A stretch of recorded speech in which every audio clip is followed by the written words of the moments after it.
Entonces, cordial saludo para todos mis compañeros y docentes. Los integrantes del grupo son Ingrid Joana Muñoz Guerrero, Daniel Andrés García Méndez y quienes habla, Luisa Fernanda Vega Gutiérrez. Somos del NCR 5442, Riesgos Biológicos, Grupo 5. Pertenecemos a la Corporación Universitaria Minuto de Dios y voy a presentarles a continuación la entrega final de la cartilla Protocolos de Bioseguridad. Introducción. Los riesgos de origen biológico se asocian a la presencia e incidencia de determinados microorganismos en los ambientes de trabajo. Estos microbios, al ingresar a la economía corporal, pueden desencadenar enfermedades infectocontagiosas, reacciones alérgicas e intoxicaciones en el hombre.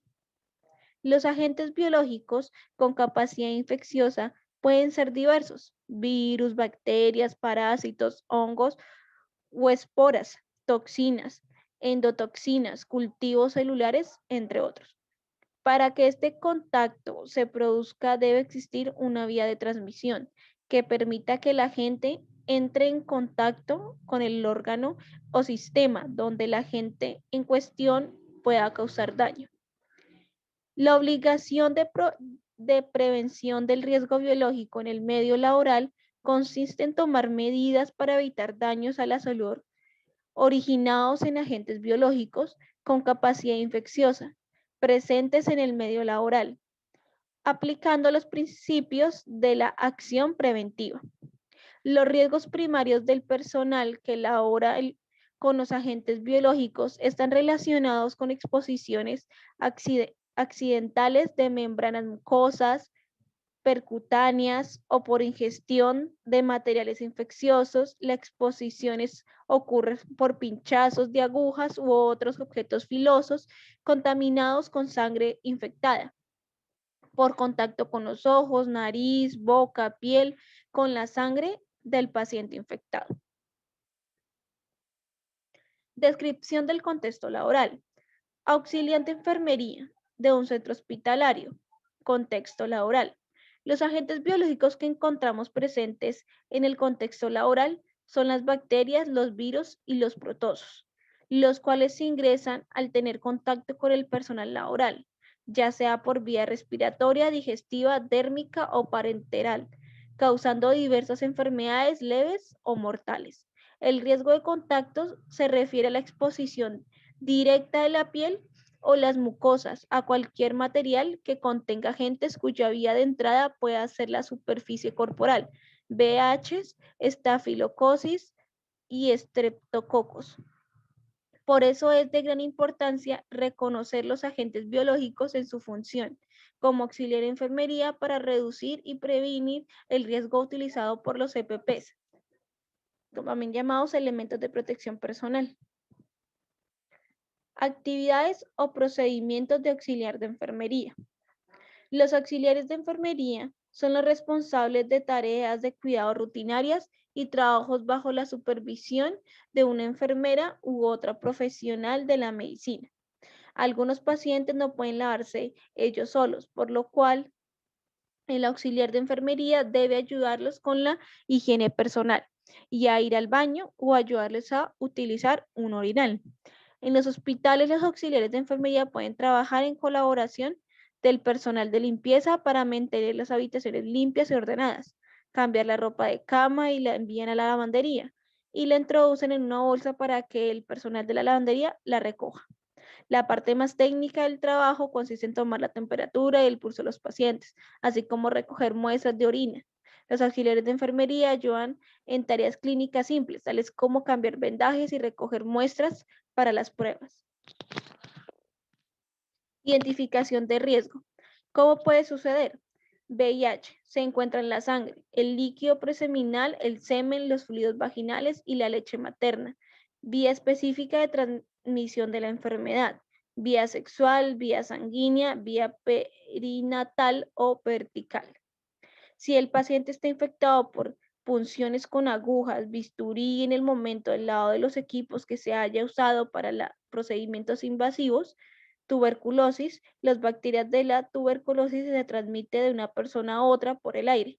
Si el paciente está infectado y habla, tose o estornuda, el auxiliar de enfermería puede inhalar estas bacterias e infectarse. ¿Qué puede suceder? Las profesionales de enfermería son los que están más cercanos a los pacientes, por lo que son los que mayor riesgo tienen a una exposición a enfermedades infecciosas y por consecuencia de ello a tener posibilidad de un accidente laboral con material cortopunzante. Los agentes patógenos a los que se exponen son varios, pero los más severos son, a decir de todos los autores, el VIH, VHC y VHB. Debemos conocer también otras enfermedades transmisibles de pacientes al personal de enfermería por vía aérea, como la tuberculosis o la gripe, y los medios de protección que podemos usar para prevenirlos o minimizar sus efectos sobre la salud. La identificación de los tipos de agentes biológicos que se presentan. Los principales fuentes biológicos se encuentran en la principal fuente de los agentes biológicos en los auxiliares de enfermería son los pacientes, residuos sólidos y líquidos peligrosos, herramientas quirúrgicas que pueden producir cortes o pinchazos. El ambiente puede contener bacterias propagadas por el aire de la clínica hospitalaria. Entre la oral hay horas pico que generan estrés en los enfermeros y mayor probabilidad de cometer actos y condiciones inseguras. Actividades que construyen puntos críticos, canalización de venas, colocación de sondas vesicales, realización de otras técnicas que se requieran, tratamiento de desechos. Tipos de agentes biológicos que se presentan. Tipo de agente biológico, bacterias. Nombre del agente biológico, meningococo, Mycobacterium, tuberculosis, Clostridium. Vías de ingreso respiratorias, dérmica, digital, fecal u oral. Enfermedad que produce meningitis bacteriana, tuberculosis, diarrea C o difícil. Síntomas: dolor de cabeza, fiebre, rigidez en el cuello, alteraciones neurológicas, tos, algunas veces con sangre, pérdida de peso, sudores nocturnos y fiebre, diarrea acuosa o al menos 3 disposiciones diarias por 2 o más días, fiebre, pérdida de apetito, náuseas, dolor, entre otros. Tipo de agente biológico, el virus. Nombre del agente biológico,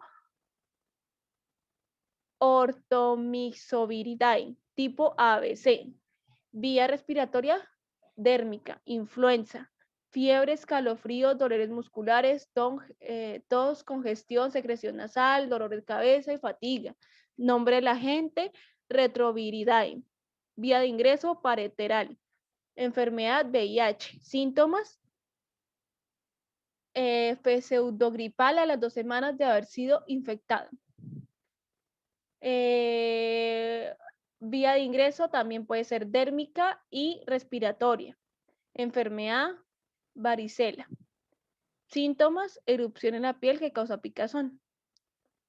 Nombre del agente, Hepatnaviridae. Vía de ingreso, parenteral. Enfermedad, hepatitis B. Síntomas, color amarillento de los ojos, dolor abdominal y orina. Nombre del agente, Flaviviridae. Vía de ingreso, parenteral. Enfermedad, hepatitis C. Síntomas, cuadro agudo severo. Tipo de agente biológico, parásitos. Nombre del agente, protozorio entamoeba histílica. Vía de ingreso, digestiva, fecal, oral, contacto con el área bucal o rectal. Enfermedad que produce amibiasis. Síntomas, cólicos, diarrea, fatiga, flatulencia excesiva. Análisis del riesgo. ¿Con qué probabilidad se presentan accidentes e incidentes de trabajo? ¿Cuáles son o han sido las consecuencias para la salud del trabajador? Contacto directo con sangre u otros fluidos biológicos. El contagio por contacto con sangre o fluidos biológicos contaminados es un problema en los servicios de urgencia. En estos servicios se presentan con frecuencia Situaciones en que la rapidez necesaria en la atención de los enfermos impide tomar las precauciones previstas para evitar el contacto directo con sangre u otros fluidos biológicos. Se detectan los pinchazos con aguja u otros instrumentos punzocortantes en los que se corre el riesgo de contaminación con sangre de paciente con virus de inmunodeficiencia humana, VIH, virus de hepatitis C o B, u otras enfermedades de igual forma de contagio. ¿Cómo maneja la empresa los accidentes y enfermedades laborales? ¿Qué protocolo se sigue en caso de accidente? Se implementa un sistema de vigilancia epidemiológico para riesgo biológico que incluye un trabajo interdisciplinario de las áreas de prevención del riesgo y la salud. Asimismo, se ha diseñado un plan de capacitación para lograr un cambio de la actitud del trabajador y la empresa frente a la prevención de accidentes laborales por exposición a factores de riesgo biológico. Adicionalmente, cuenta con un protocolo de atención en caso de accidente biológico, implica la capacitación de los medios de urgencia en las entidades de salud afiliadas y de aquellas donde nuestra ARP cuenta con personal afiliado expuesto. Almacenamiento, disposición y tratamiento de los residuos y el material contaminado propios de la labor que realizan. Generación de residuos industriales peligrosos. Asesoría para la gestión de los residuos. Manipulación y control. Logística y almacenamiento. Y por último, disposición final de los residuos con gestores nacionales e internacionales. Todo esto se confirma en la entrega del certificado de disposición final de residuos. Programa de desechos sólidos. Se cuenta con recipientes adecuados debidamente marcados en los puestos de trabajo y en depósito de desechos sólidos, así como con bolsas plásticas de los siguientes colores. Roja, desechos contaminados con material biológico de alto riesgo. Verde, desechos orgánicos. Gris, material reciclable, papel, vidrio y plástico. Guardianes, agujas, hojas de bisturí, ampollas de vidrio. Biosanitarios, canecas rojas aisladas de la basura. Aquí se desechan gasas, apósitos, aplicadores, algodones, drenes, vendajes, mechas, guantes, bolsas de transfusiones sanguíneas, catéter, sonda, ropa desechable, toallas higiénicas, pañales. Anatomopatológicos. Aquí se depositan muestras para análisis, incluyendo biopsias, tejidos orgánicos amputados, partes y fluidos corporales en bolsa roja. Cortopunzantes. Aquí se depositan limas, lancetas, cuchillas, agujas, restos de ampolletas, pipetas, láminas de bisturí o vidrio en guardianes debidamente marcados con peso, fecha y área. Disposición final de los residuos. En el proceso de aislar y confirmar los residuos peligrosos, en especial los no aprovechables, en lugares especialmente seleccionados, diseñados y debidamente autorizados para evitar la contaminación y los daños o riesgos a la salud humana y al ambiente. Cada cuánto se recogen, son entregados a las rutas de IEP, residuos comunes y ruta de la salud. Elementos de protección individual, EPI.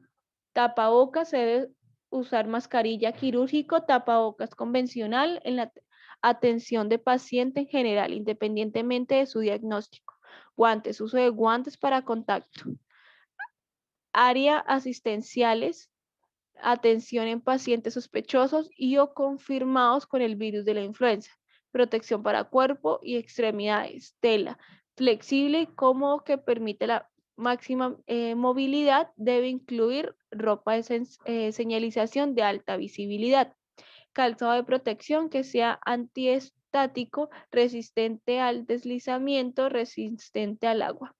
Gorro es usado como prenda de protección, pues permite separar el cabello o el cuero cabelludo del exterior para evitar la contaminación de cabellos. Frecuencia de uso, uso único, no reutilizable. Los elementos de protección personal los podemos identificar a continuación. Botas de algodón, suecos de plástico, mono, Tubec, mascarilla de tipo N95, cubrebotas, gafas, polainas, guantes de látex, cubrebata, vestimenta final. Medidas de prevención y control. Fuente. No se puede eliminar ni sustituir, ya que los trabajadores en su contexto laboral o actividades diarias se encuentran expuestos a riesgos biológicos, ya que están en contacto siempre con los pacientes. Medio, señalización de peligro biológico. La entidad deberá proporcionar los EPP apropiados para el cuidado del trabajador, control de las áreas que estén infectadas, adecuado manejo de desechos y disposición de residuos, orden y aseo, implementar protocolos para la desinfección de áreas, instalar soportes seguros para un buen manejo de objetos cortopunzantes, tener zonas demarcadas para cada labor y eh, que esté adecuadamente los procedimientos. Individuo, lavado de manos antes y después del contacto con el paciente, uso de batas y delantales impermeables cuando se provea la producción de grandes volúmenes de salpicaduras de sangre o líquidos corporales, adecuada y oportuna capacitación, rotación de puesto de trabajo, programa de inmunización y esquema de vacunación, uso de guantes al manejo de sangre y fluidos corporales, uso de mascarilla N95 dependiendo del procedimiento que se le realice al paciente, exámenes de sangre en caso de accidentes percutáneos. Los esquemas de vacunación, 3 dosis de hepatitis B más anticuerpos, una dosis de varicela más anticuerpo de 3 a 5 dosis de toxoide tetánica, una dosis de triple viral, sarampión, rubiola y parotiditis, influenza y H1N1. Los protocolos de desinfección y esterilización. Los equipos médicos deben ser limpiados y desinfectados antes de ser usados en otros pacientes. Los dispositivos médicos se reusan según los protocolos establecidos en la central de esterilización y recomendaciones del proveedor. La limpieza y desinfección son importantes porque los microorganismos pueden permanecer en el medio ambiente por horas y días. Luego se procede con la desinfección de todo. Usamos un desinfectante que puede ser de 70% alcohol o solución clorada. Todas las personas que limpien derrames de fluidos corporales deben utilizar el equipo de protección personal, los instrumentos o equipos de esterilización. La limpieza se realiza con detergentes neutro y agua. Para superficie se hace limpieza con bases cloradas. La desinfección de los equipos e instrumentos se realiza con Casimir. Y eso es todo. Muchísimas gracias.